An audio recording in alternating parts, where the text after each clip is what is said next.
Opération Éclair, au large de l'Amérique du Sud, pour intercepter cette petite embarcation. À son bord, une dizaine d'hommes et ces bidons bleus remplis d'héroïne. Une saisie aussi spectaculaire qu'inattendue pour ces militaires français.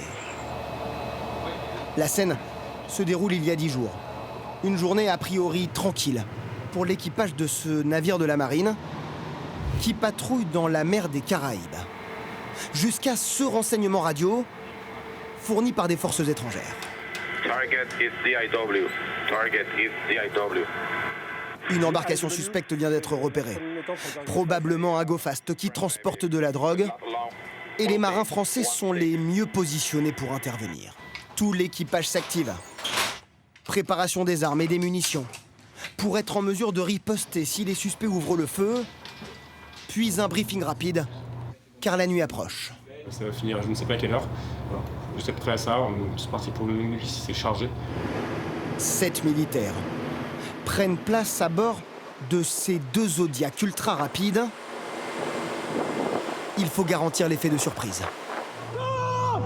Stop ! Car ce type d'embarcation, équipé de plusieurs moteurs, est capable de fuir très rapidement. L'opération est un succès. L'équipage se rend sans résistance. Pas de pavillon, go-fast intercepté. N'avons pas récupéré cargaison pour le moment. Il y a eu des ballots jetés à l'eau. À première vue, pas de drogue à bord. Mais ces bidons bleus interrogent. Après avoir repêché les ballots jetés à la mer...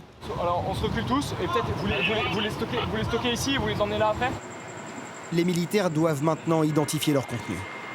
C'est l'huile, pourquoi ils l'ont balancé? En tout cas, le test en violet, on en a eu 2. Ah, ça veut dire qu'il y a une présence possible d'héroïne. Donc je vais prendre les photos, je vais faire remonter et après on verra ce qui sera tranché par les autorités judiciaires et autres. En attendant les résultats de l'enquête, les membres de l'équipage restent présumés innocents. La drogue a été rapportée en Martinique.